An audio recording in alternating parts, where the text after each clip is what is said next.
Bom dia, boa tarde, boa noite, seja bem-vindo à nossa última lição deste ano de 2024. Passou rápido, né? Estávamos comentando até agora há pouco e foi um ano que passou voando.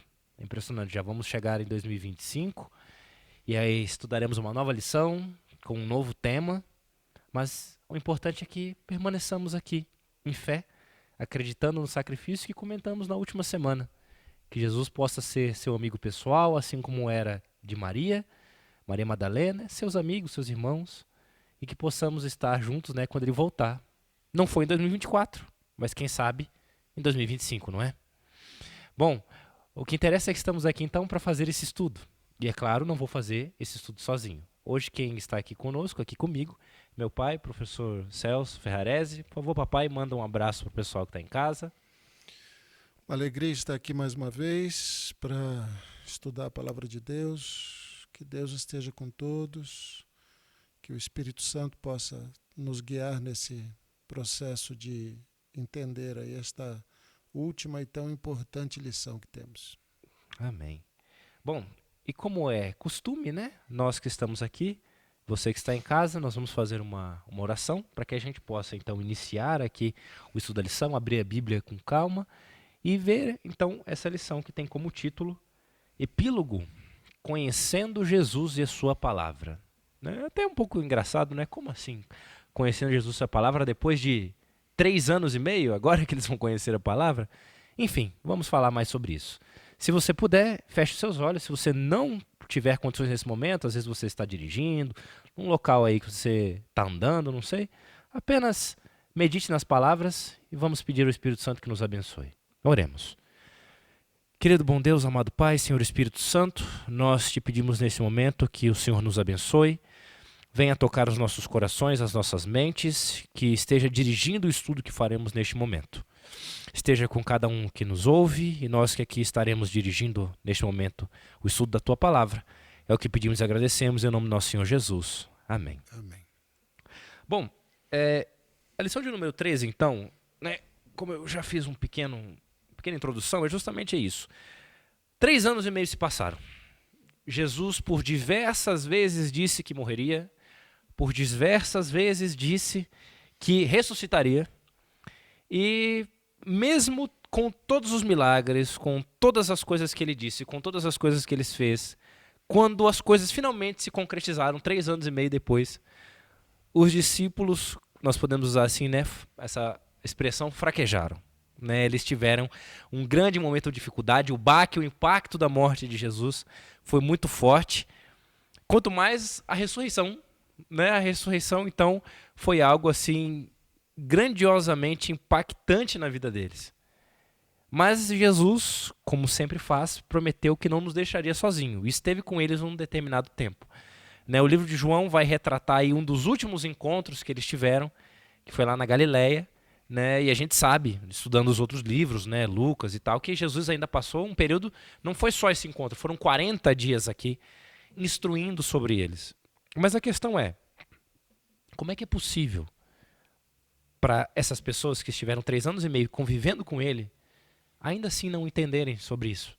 E mais, como que Jesus espera então que hoje nós, que estamos às vezes tão distantes, tenhamos fé, sendo que nem aqueles que estiveram lá do lado dele tiveram fé para quando as coisas aconteceram? O que a gente pode tirar desse começo, digamos assim? Uma coisa que eu acho que é fundamental, não apenas no campo espiritual, mas no campo material, é que quanto mais complexa a aprendizagem, mais ela demora para ocorrer. Uh, Existem coisas na nossa vida que nós demoramos muito tempo para compreender. E essa é uma das razões, por exemplo, de as pessoas de idade enxergarem certos aspectos sobre a vida que os jovens ainda não conseguem compreender. Isso não tem nada a ver com níveis de inteligência. Não é o fato de uma pessoa ser mais inteligente, a outra ser menos inteligente, é que o processo de aprendizagem é longo. Existe uma expressão popular no Brasil que é cair a ficha, né? Então, às vezes, demora para cair a ficha, demora para a gente entender o que está acontecendo, o tamanho daquilo em que nós estamos envolvidos. E algo do tamanho de um Messias que vem redimir o mundo dos seus pecados é de uma complexidade quase infinita para nós. Hoje, passados 2000 anos, existem coisas sobre a vida de Jesus, palavras que ele disse que ainda trazem uma certa perplexidade para nós. Nós não compreendemos muito bem o que se quis dizer naquele momento, né?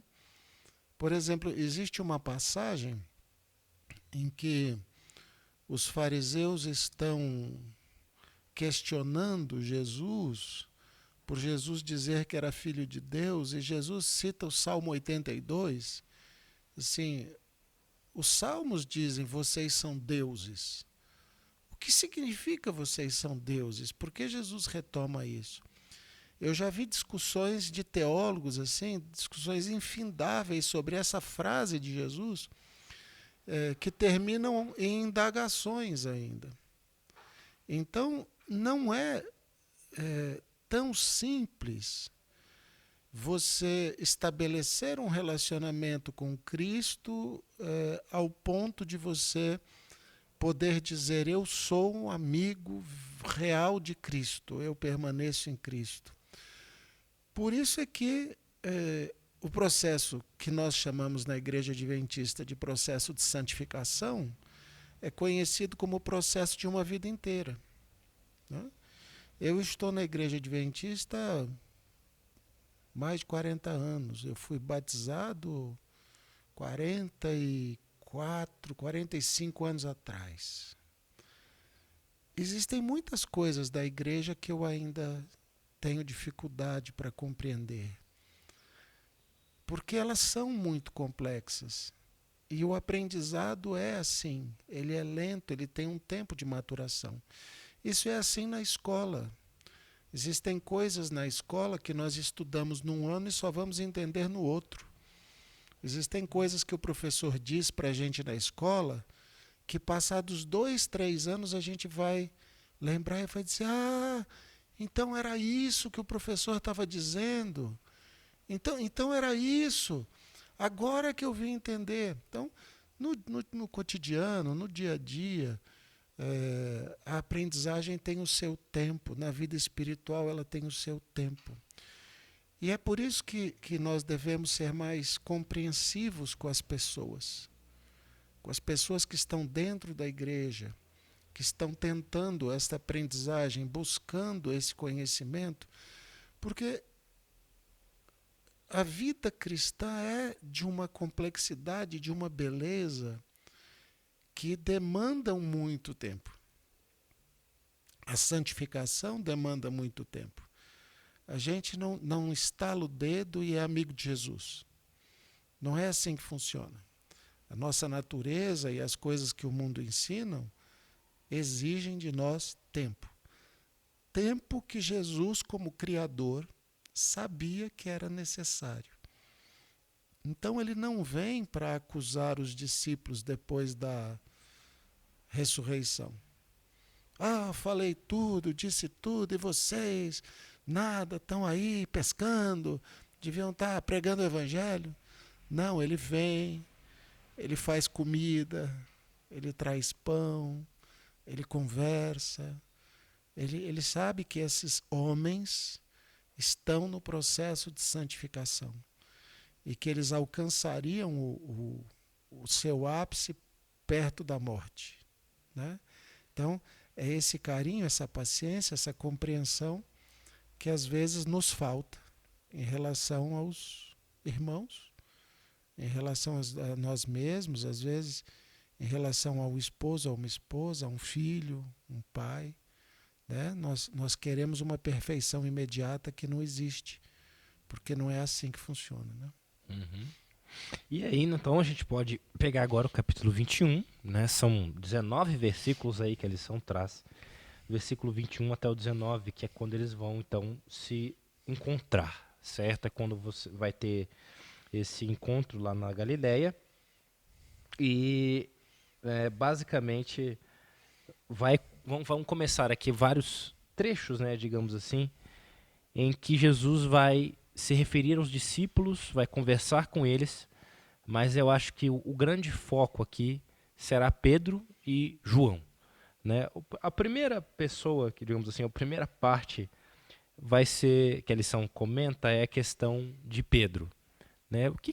Por que Pedro era tão importante assim para Jesus? O que a gente pode tirar aqui em relação ao convívio que ele tinha, a missão? O que a lição traz de Eu- importante para a gente? os evangelhos mostram que Pedro era uma liderança natural. Existem pessoas que são assim. A própria personalidade faz com que elas assumam a frente, são sempre os primeiros a falar, os mais impulsivos, que tomam decisões e tudo mais. Só que neste momento aqui, exatamente neste momento, depois da ressurreição, Pedro era o quê? Um O que tinha traidor. negado. Pedro era um traidor. Então, entre os 11 que ficaram, Pedro era um traidor. E isso colocava o ministério de Pedro em xeque, a ponto de os outros discípulos poderem olhar para Pedro e dizer assim: olha, você está aqui com a gente porque é nosso amigo, mas você não é discípulo É só mais, um né? comentário em relação não só a Pedro, mas a Jesus, porque Jesus já tinha É, falado que sob Pedro ele iria erigir ali a sua igreja, né? A sua... é, na verdade, é sobre Cristo que a igreja É, seria sim, erigida, mas mas Pedro era uma através referência, sim, né? através da figura de Pedro era uma Pedro. referência. E Pedro era um traidor. Então, eu fico imaginando como estava a mente deste homem ali, né? Mesmo após a ressurreição, uma espécie de o que vai ser de mim? E Jesus vem e ele se dedica ali naquele momento a reafirmar o chamado de Pedro. Existe um segundo segue-me, né? Uhum. Existe um apacenta as minhas ovelhas, né? Cuida dos meus cordeiros. Então, Jesus reafirma o chamado de Pedro a ponto de dizer que Pedro morreria pelo Evangelho. Né? Ou seja, você tem uma vida inteira pela frente, uma vida inteira de Evangelho, e você vai passar por uma experiência muito dolorosa, né? Mas isso para Pedro foi o resgate, foi como uma pessoa que está na igreja, é da igreja, participa da igreja, leva um tropeção muito grande, né? Às vezes se afasta da igreja, perde a alegria de comungar, de vir, mas depois Jesus pega pela mão e traz de volta, diz: não, volta porque você é importante, né? Uhum. É interessante pegar também nessa passagem que eu acho que é a questão da humildade, né? Pedro teve que aprender duramente que tudo aquilo que ele tinha conhecido naqueles 3 anos e meio, tudo que ele iria colocar em prática, toda a sua missão estava baseada não no seu conhecimento, nas suas forças, né, mas em Jesus. Acho Uhum, que deve ter sido muito difícil para Pedro. É, acho que talvez até mais do que ele ter negado Jesus 3 vezes, porque no momento da raiva a gente realmente não presta atenção nas coisas. A gente fala o que não pensa, a gente age de uma maneira irresponsável, porque a raiva motiva, né, nos motiva a fazer isso. Mas ali ele estava agora não mais Jesus à distância, com um olhar à distância, que já foi muito marcante, mas agora ele estava cara a cara com Jesus, né? Você já pensou a dificuldade desse homem para encarar De Jesus? olhar na cara de Jesus, né? Quando Jesus Olhar na cara chamava de ele, Jesus? e Jesus chamando ele para perto o tempo todo, né? Jesus chamando ele para perto. Tanto que existe uma coisa bem interessante, a lição toca nessa questão, mas essa tradução que eu uso, uma tradução que eu gosto muito, que é a King James, ela mostra isso de uma forma bem interessante. Quando Jesus pergunta para Pedro, depois que eles jantaram, João 21, verso 15, verso 16, a tradução é muito significativa, porque ela diz assim: assim tendo eles jantado, disse Jesus a Simão Pedro: Simão, filho de Jonas, tu me amas mais do que estes? E ele respondeu: sim, Senhor, tu sabes que eu gosto muito de ti. Então assim, tu me amas? Eu gosto. Quer dizer, acho que Pedro estava tão calejado com essa experiência que ele não tem coragem de responder eu te amo. Porque ele já havia feito isso antes, né? E ele estava com medo. Ele também estava com medo do que Jesus fala assim, então por que você no dia... Por que você me traiu, né? Então, você me ama, Pedro? Ele já tinha dito isso antes. Eu te amo mais do que os outros, se eles te traírem, eu vou contigo até a morte. Agora ele já não tem coragem de dizer mais eu te amo. Ele usa uma palavra que se refere no original a amizade de amigos, né? Amizade de amigos parece uma redundância, mas não é amor de amigos, é amizade. Amizade. Então, assim, você me ama, Pedro? Eu gosto muito do senhor. O senhor sabe que eu gosto. Quer dizer, eu gosto, mas eu cometi um erro, né? Eu gosto, mas eu cometi um erro. Né? E aí Jesus disse assim: então, se você gosta de mim, faz o meu trabalho. Apacenta as minhas ovelhas. Né? Quer dizer, o que Jesus estava fazendo não era cobrando Pedro da traição, era reafirmando em Pedro o compromisso com a missão. Pedro, se você me ama, eu aceito que você me ama, então faz o meu trabalho. Tá? Eu também te amo. Eu quero que você faça o meu trabalho. Então, Jesus estava fazendo com Pedro algo muito parecido com o que ele havia feito com Maria, com o jovem aleijado. Entendeu? Eu sei que você pecou, mas eu não te condeno. Eu sei que você errou, mas eu não te condeno. Né? É como se Jesus... É a parábola do filho pródigo. Isso, é como se Jesus estivesse dizendo, olha, mesmo que os teus colegas olhem atravessado para você, eu não. Eu não. Eu sei que você me ama, então faz o meu trabalho. Mas talvez um ponto além. Pedro, eu preciso que você acredite que me ama, mesmo que você tenha errado. E daí a insistência. Pedro, você me ama? Pedro, você me ama? Pedro, você me ama? Né? Ao ponto que Pedro fica triste. Senhor, né? O senhor sabe que sim. Então, Pedro, se você acredita nisso, faz o que tem para você. Né? Eu gosto muito dessa experiência transportada para os dias de hoje. Existem muitas pessoas na igreja que estão numa situação de inércia, de inatividade. E quando você pergunta para essas pessoas, escuta, você ama Jesus? Elas dizem, eu amo. Então por que você está parado? Vamos, apacenta as ovelhas. Tem coisa para fazer. Né? Mas é como se elas mesmas soubessem conscientemente que amam, mas não sentissem isso tão profundamente que as motivasse a se mover. Né? Então Jesus disse, olha, você também precisa acreditar. Acreditar nesse amor. Você também precisa acreditar que você me ama. E que você é útil, e que eu te amo, e que você está convidado a fazer o trabalho. Né?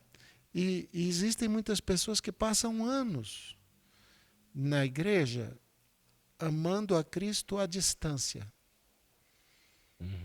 Eles amam Cristo à distância. Eles amam, mas eles mesmos não acreditam tanto nisso. O mesmo sentimento de Né? incapacidade que Pedro tinha nesse momento, né? Era aquela coisa tipo assim, olha, Senhor, eu te amo, mas eu não acho que eu seja capaz de te amar do jeito que você quer. Ou que você merece. Que você merece. Acho que a É, melhor é essa, o jeito que é, você merece. é. Porque eu faço isso, eu tenho aquilo, eu cometi isso, e eu acho que eu não sirvo para o trabalho dado a minha condição. Esses anos na igreja eu conheci muitos casos assim. Irmão que se batizou e depois voltou para o cigarro. Não conseguiu. Outro que se batizou, depois voltou para a bebida. Outro que se batizou e não conseguia de forma alguma largar a pornografia digital.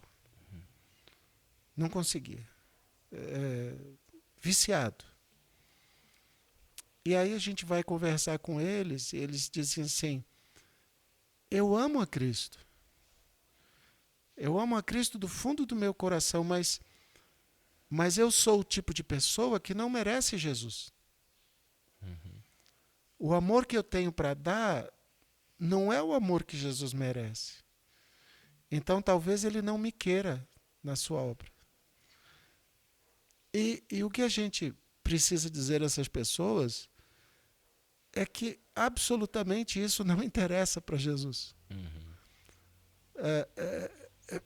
Pode parecer chavão, mas isso é uma coisa que a gente tinha que repetir o tempo todo na igreja.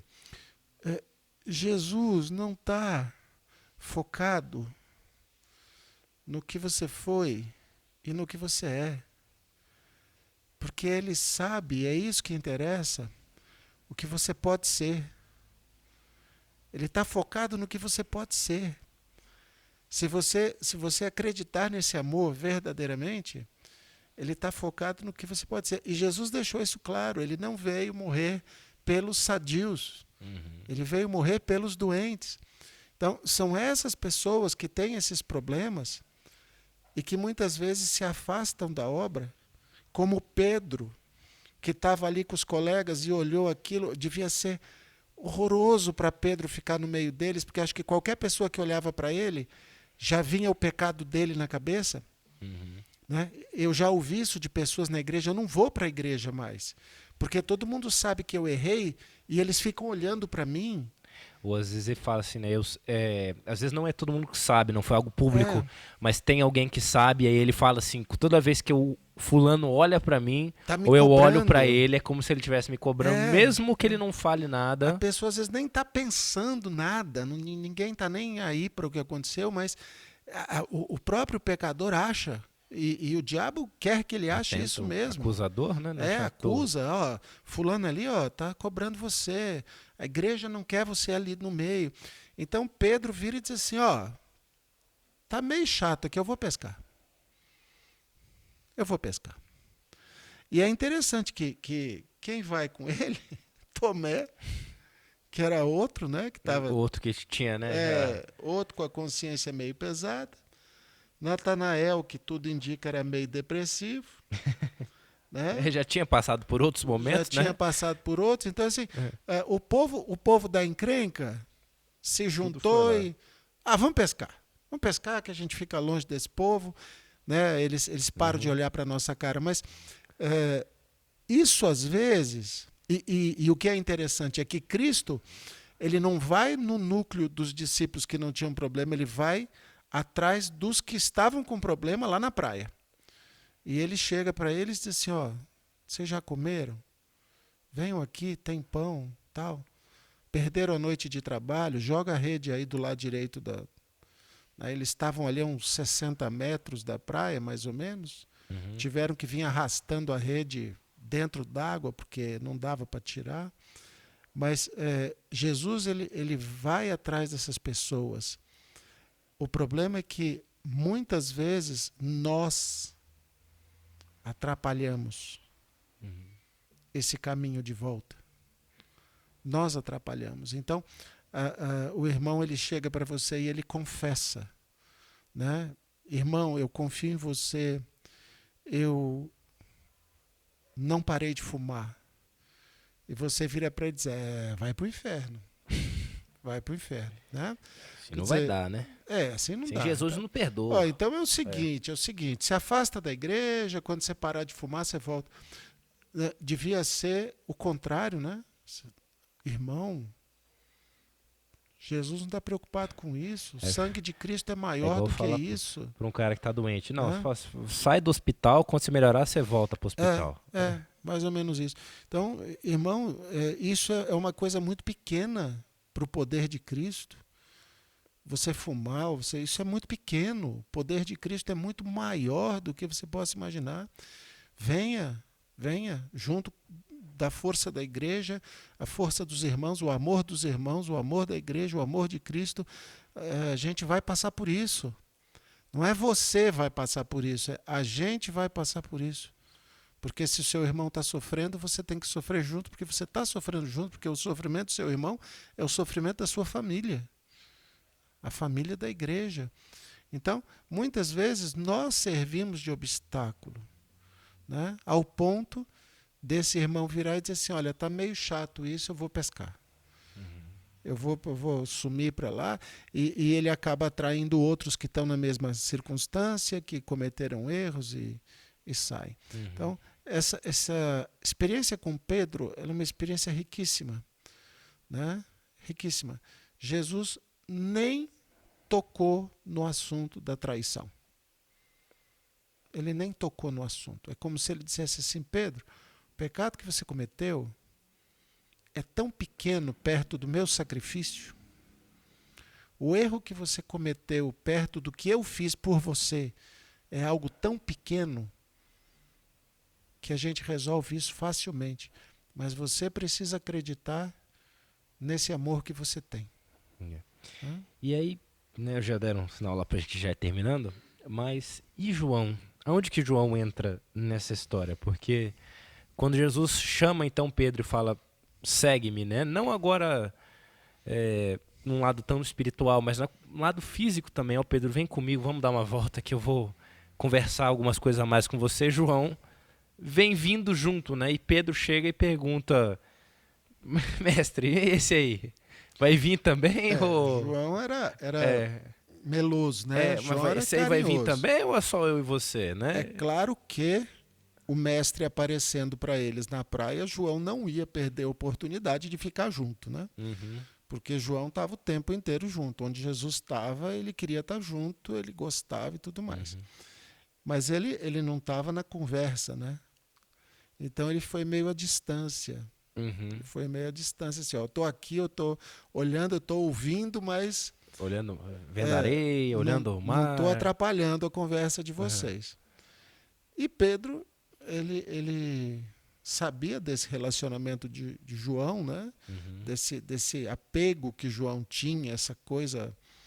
Porque João tinha sido muito transformado, né? João era um sujeito muito irritado, muito briguento, né? João era um dos filhos do trovão, né? O sujeito que...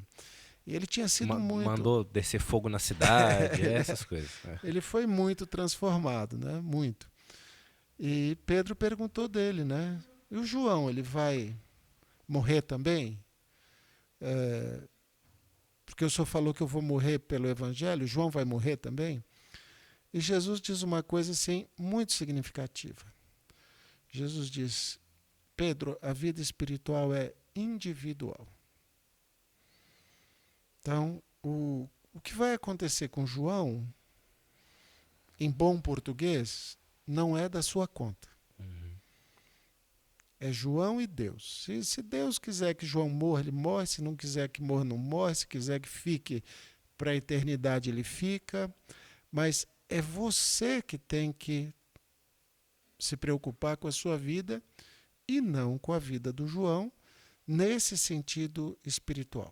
Quer dizer, o que interessa a você, Pedro, os meus planos para o João.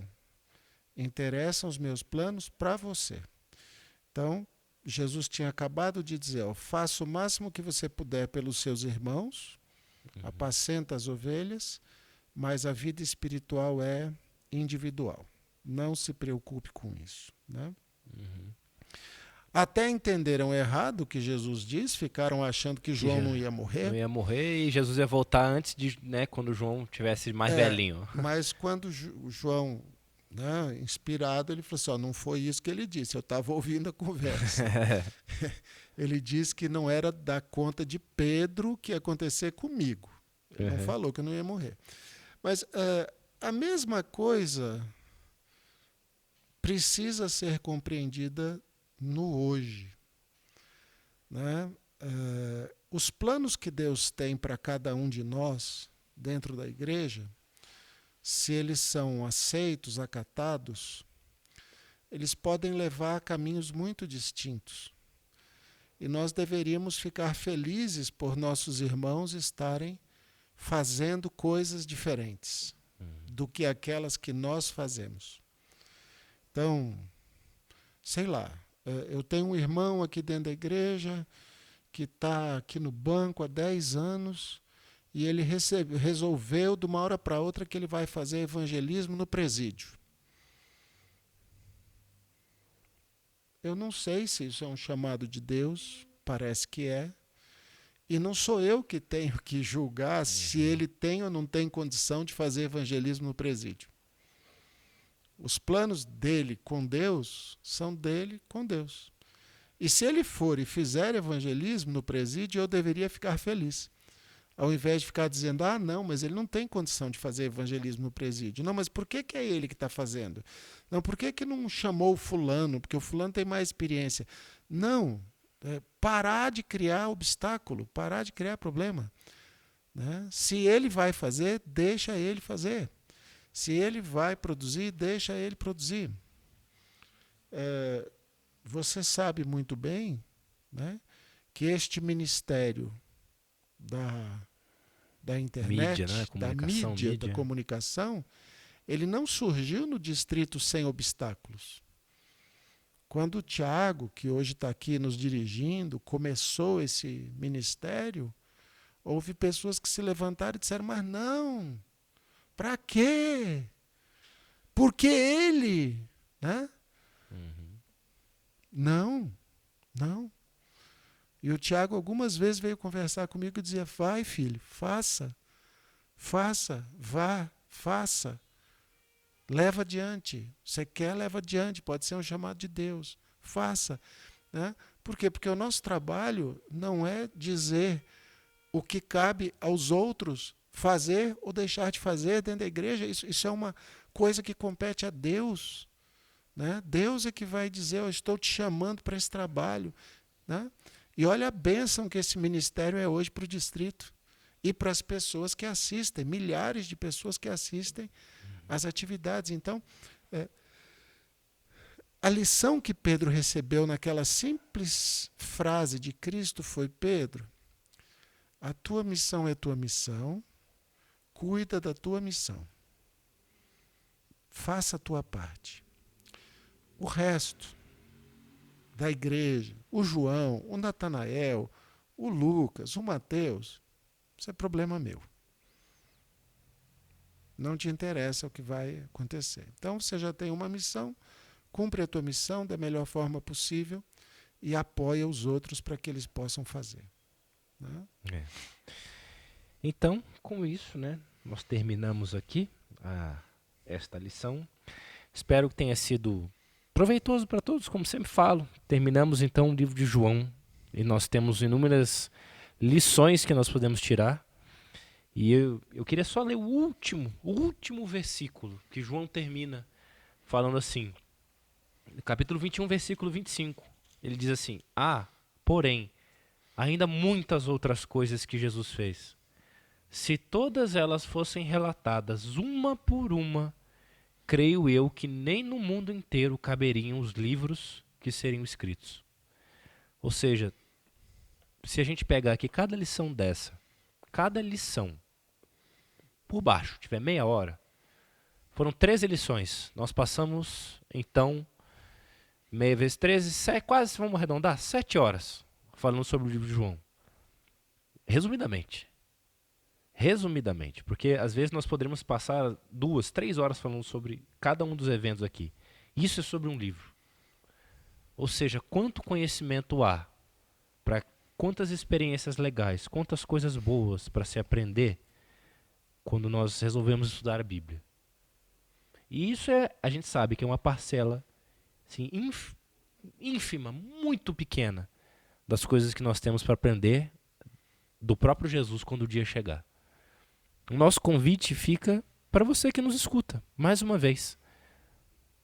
Pode ser, né? Falei isso ano passado, vou repetir agora. Pode ser, talvez. Quem sabe? 2024 às vezes não foi um ano assim muito bom para você. Você teve algumas dificuldades, alguns problemas. Às vezes não deu tempo de estudar a lição. Mais especial, não deu tempo de estudar a Bíblia. Às vezes não deu tempo de vir na igreja. Mas Jesus ainda não voltou.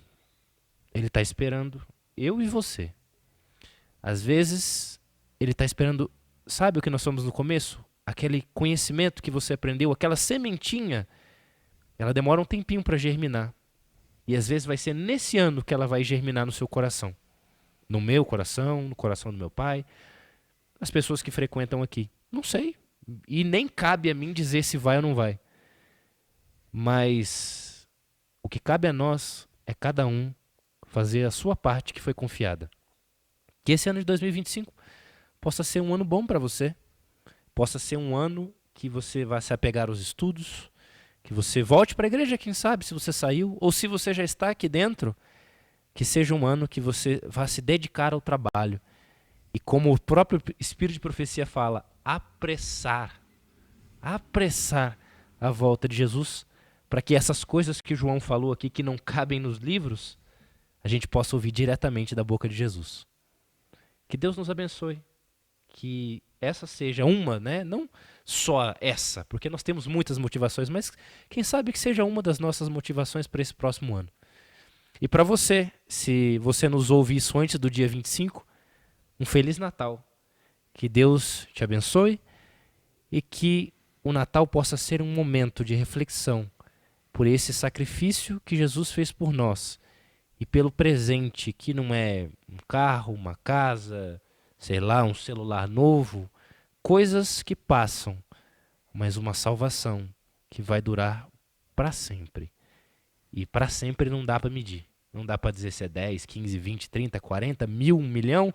Não existe número. Será um número eterno em que nós estaremos juntos ao lado daquele que fez esse sacrifício por nós. Pedi para o papai fazer uma oração para a gente poder finalizar. Senhor nosso Deus, estamos encerrando um ano que foi também um ano de estudos sobre o nosso Senhor Jesus. Que ao olhar para Jesus e aprender mais de Jesus, nós tenhamos ganhado forças e acreditado mais no amor que temos por Ele.